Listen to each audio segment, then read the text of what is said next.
Friends, मैं अवनीश आप सभी का एबी स्टडी यूट्यूब चैनल पर स्वागत करता हूं। दोस्तों, आज हम आप लोगों के लिए दिल्ली सल्तनत का टॉपिक लेके आए हैं, जो आपके सभी कॉम्पिटिटिव एग्जाम्स के लिए मोस्ट यूजफुल होने वाला है।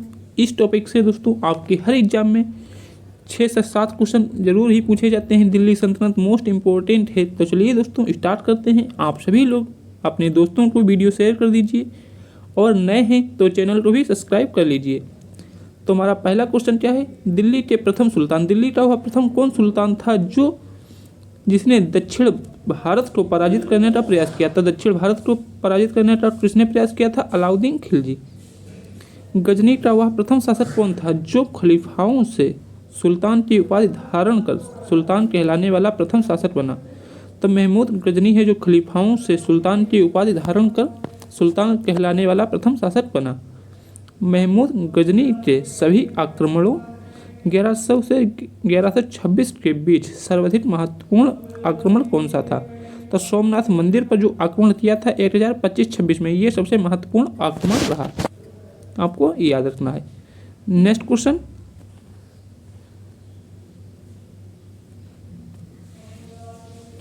महमूद गजनी ने भारत पर आक्रमण के समय आए विद्वान अल-बिरूनी ने किस महत्वपूर्ण ग्रंथ की रचना की? तो अल-बिरूनी ने किस ग्रंथ की रचना की?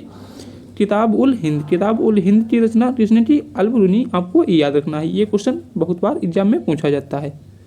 नेक्स्ट क्वेश्चन, आगरा नगर की स्थापना किसके द्वारा की गई? जो आगरा शहर है इसकी स्थापना किसने की थी? तो इसका राइट आंसर हो जाएगा सिकंदर लोदी। सिकंदर लोदी ने जो है आगरा शहर की स्थापना की थी। ये लोदी वंश का शासक है। कुतुब उल इस्लाम मस्जिद का निर्माण किसके द्वारा किया गया? कुतुब उल इस्लाम जो मस्जिद है इसका निर्माण कुतुबुद्दीन ऐबक ने कराया था। कुतुबुद्दीन ऐबक का जो समय दोस्तों था वो क्या था? 1210 में इसकी मृत्यु हो जाती है। तो आपको याद रखना है 1206 से 1210। घोड़े से गिरकर ये जब पोलो खेल रहा था तो पोलो खेलते समय घोड़े से गिरकर इसकी मृत्यु हो जाती है। आपको याद रखना है। नेक्स्ट क्वेश्चन, किस खिलजी शासक ने दिल्ली के राज सिंहासन पर बैठने के लिए अपने ससुर की हत्या कर दी? तो कौन हो जाएगा? अलाउद्दीन खिलजी जो है इसने राज सिंहासन पर बैठने के लिए अपने ससुर की हत्या कर दी थी। आपको याद रखना है। उस समय के बहुत ही दुष्ट और पापी लोग होते थे जो अपने ही रिलेटिव्स की हत्या कर देते थे राजा बनने के लिए। तराइन के द्वितीय युद्ध में किसको किसको पराजित किया?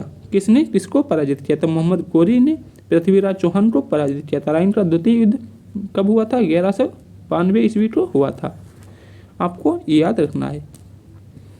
नेक्स्ट क्वेश्चन, दिल्ली के किस सुल्तान को इतिहासकारों ने विरोधों का मिश्रण बताया है? तो मोहम्मद बिन तुगलक को जो है इतिहासकारों ने विरोधों का मिश्रण बताया है। इनामी भूमि किसे दिया जाता था? जो इनाम भूमि है ये किसको दिया जाता था? तो ये विद्वान और धार्मिक लोगों को जो है ये दी जाती थी। तो आपको याद रखना है। महमूद गजनी ने भारत पर आक्रमण का उद्देश्य क्या था? जो महमूद गजनी था इसका भारत पर आक्रमण का मुख्य उद्देश्य क्या था?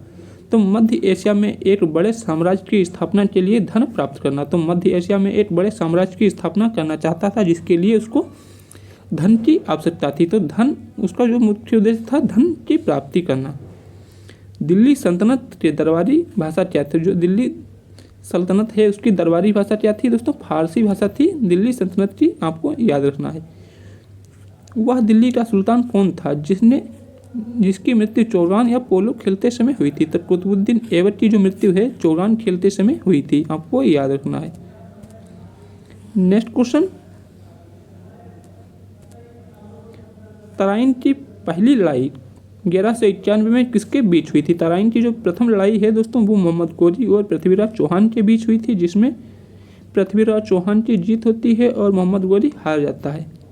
रजिया सुल्तान किसकी बेटी थी? रजिया सुल्तान जो है दोस्तों ये इल्तुतमिश की बेटी थी। आपको याद रखना है। ये जो है कब तक शासन की? 1336 से 1340 ईस्वी तक इसने शासन किया था।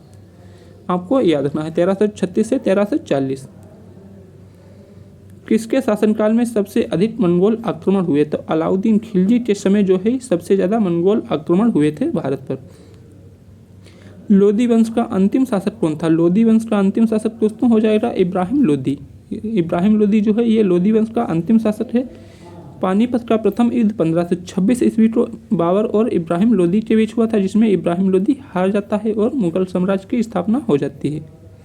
नेक्स्ट क्वेश्चन, उत्तरी भारत की प्रथम मुस्लिम महिला शासिका, दिल्ली पर राज करने वाली प्रथम महिला शासिका थी। तो रजिया सुल्तान जो है ये दिल्ली पर प्रथम महिला थी जिसने शासन किया था। नेक्स्ट क्वेश्चन, पंजाब के हिंदू शाही राजवंश को किसने स्थापित किया? कल्लर जो है इन्होंने पंजाब में हिंदू शाही राजवंश को स्थापित किया था, ये भी आपको याद रखना है। कुतुब मीनार के कार्य को किसने पूरा किया? तो कुतुबुद्दीन ऐबक जो है इसने कुतुब मीनार के कार्य को पूरा किया। जो नींव थी वो कुतुबुद्दीन ऐबक ने रची थी और कंप्लीट जो है कुतुबुद्दीन ऐबक ने कराया। 13वीं सदी में सेना का सर्वोच्च अधिकारी कौन था? तो जो खान होता है वो सर्वोच्च अधिकारी था, आपको ये भी याद रखना है। दोस्तों, आप लोगों ने अभी तक वीडियो को लाइक और शेयर नहीं किया है तो आप सभी लोग वीडियो को लाइक और शेयर कर दीजिए, और नए हो तो चैनल को भी सब्सक्राइब कर लेना। हमारा नेक्स्ट क्वेश्चन, किसने इक्तादारी प्रथा चलाई? तो इल्तुतमिश जो है इसने इक्तादारी प्रथा शुरू की थी। किसने ढोल की तेज आवाज़ के साथ एक महिला का अपने पति की चिता के साथ स्वतः को जलाने के दृश्यों का भयानक चित्रण किया? तो इब्न बतूता जो है इसने चित्रित किया है दोस्तों एक महिला को अपने पति की चिता पर स्वतः को जला देने का दृश्य का भयानक चित्रण। किसने? Ibn Battuta. हिंदू शाही राजा का कौन सा शासक तुर्की से बार बार पराजित होने के कारण ग्लानिवश आत्मदाह कर लेता है? तो जयपाल जो है ये आत्मदाह कर लेता है। हिंदू शाही राज्य की राजधानी क्या थी? हिंदू शाही जो राज्य था उसकी राजधानी क्या थी? उद्भांडपुर जो है ओहिंद और बेहिंद, ये इनमें से दोस्तों ऑब्लिक में है तो ये एक ही नाम तीनों के हो जाएंगे। उद्भांडपुर जो है हिंदू शाही राजवंश की राजधानी थी। भारत का प्रथम तुर्की आक्रमण करने वाला तो महमूद गजनी जो था ये प्रथम तुर्की था जिसने भारत पर आक्रमण किया था। नेक्स्ट क्वेश्चन, दिल्ली पर पहला तुगलक सुल्तान कौन था? तो गयासुद्दीन तुगलक जो है ये प्रथम तुगलक सुल्तान था जिसने तुगलक वंश की स्थापना की। भारत में गुलाम वंश का संस्थापक कौन था? भारत में गुलाम वंश का संस्थापक दोस्तों कुतुबुद्दीन ऐबक था, ये भी आपको याद रखना है। क्वेश्चन बार बार ये क्वेश्चन पूछा जाता है कि भारत में गुलाम वंश की स्थापना किसके द्वारा की गई? लाख्य वंश के नाम से जाना जाने वाला भारतीय शासक कौन था? कुतुबुद्दीन ऐबक जो है इसको लाख्य वंश के नाम से जाना जाता है। लाख्य वंश का मतलब होता है लाखों का दान करने वाला। भारत में मुस्लिम राज का संस्थापक किसे माना जाता है? मोहम्मद गोरी जो है इसको मुस्लिम राजवंश का संस्थापक माना जाता है। महमूद गजनी के आक्रमण के परिणाम स्वरूप कौन सा शहर फारसी संस्कृत का केंद्र बन गया? लाहौर जो है ये फारसी संस्कृत का केंद्र बन गया था, ये भी आपको याद रखना है। महमूद गजनी किस वंश का जो है शासक था? तो यामिनी वंश का जो है महमूद गजनी शासक था। इंपॉर्टेंट क्वेश्चन है दोस्तों, ये आपको याद रखना है। नेक्स्ट क्वेश्चन, महमूद गजनी का भारत में अंतिम आक्रमण किसके विरुद्ध हुआ? तो जाटों के विरुद्ध जो है ये महमूद गजनी का अंतिम आक्रमण हुआ था। यात्री इब्न बतूता कहाँ से आया था? इब्न बतूता जो है ये मोरक्को देश से आया था, ये आपको याद रखना है। कौन अपने को बुद्ध शिकन मूर्ति भंजक कहता था? तो महमूद गजनी जो है ये मूर्ति भंजक के नाम से जाना जाता है। महमूद गजनी ने भारत में प्रथम आक्रमण किस राज्य के विरुद्ध किया था? तो हिंदू शाही या ब्राह्मण शाही राजवंश के विरुद्ध जो है महमूद गजनी ने आक्रमण किया था, ये आपको याद रखना है। नेक्स्ट क्वेश्चन, अल-बेरूनी किसके शासनकाल में इतिहासकार थे? जो अल-बेरूनी है ये महमूद गजनी के शासनकाल में इतिहासकार थे। कौन सा शासक दास और गुलाम वंश से संबंधित है? तो इल्तुतमिश जो है ये दास या गुलाम वंश से संबंधित हो जाएगा। महमूद गजनी ने भारत पर कितनी बार आक्रमण किया? महमूद गजनी ने भारत पर कुल 17 बार आक्रमण किया, जिसमें से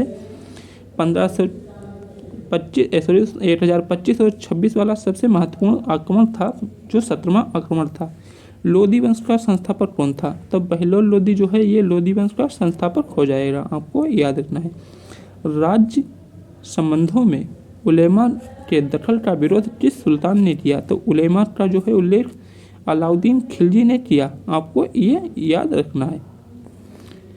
जो अलबरूनी थे इनका पूरा नाम क्या था दोस्तों? अलबरूनी का पूरा नाम था अबू रेहान मोहम्मद। अबू रेहान मोहम्मद जो है ये अलबरूनी का पूरा नाम था। 11वीं सदी के भारत का दर्पण किसे कहा जाता है? किताब उल हिंद को जो है 11वीं सदी का दर्पण कहा जाता है। दिल्ली सल्तनत का वह प्रथम सुल्तान कौन था जिसने स्थायी सेना रखी? तो अलाउद्दीन खिलजी जो है इसने स्थायी सेना रखी और सेना को नगद वेतन, घोड़ों पर दाज प्रथा, हुलिया, बाजार नियंत्रण प्रथा, ये सब अलाउद्दीन खिलजी ने स्टार्ट किया था। दक्षिण अफ्रीकी यात्री इब्न बतूता किसके शासनकाल में भारत आया? तो मोहम्मद बिन तुगलक के शासनकाल में इब्न बतूता जो है ये भारत आया था, आपको याद रखना है।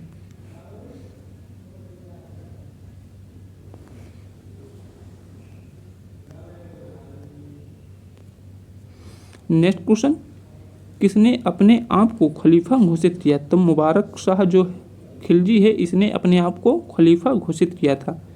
ये क्वेश्चन आपका एग्जाम में बार बार पूछा जाता है कि किसने अपने आप को खलीफा घोषित किया? तो मुबारक शाह खिलजी जो है इसने अपने आप को खलीफा घोषित किया था। ये क्वेश्चन आपको याद रखना है।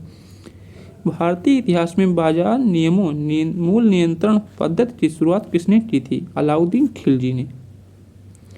बेहिंद का युद्ध 1008-9 में किसके बीच लड़ा गया? महमूद गजनी और आनंदपाल के बीच लड़ा गया था 1008-9 में बेहिंद का युद्ध। कौन गुलरुखी के उपनाम से कविताएं लिखा करता था? तो सिकंदर लोदी जो है ये गुलरुखी के नाम से कविताएं लिखा करता था।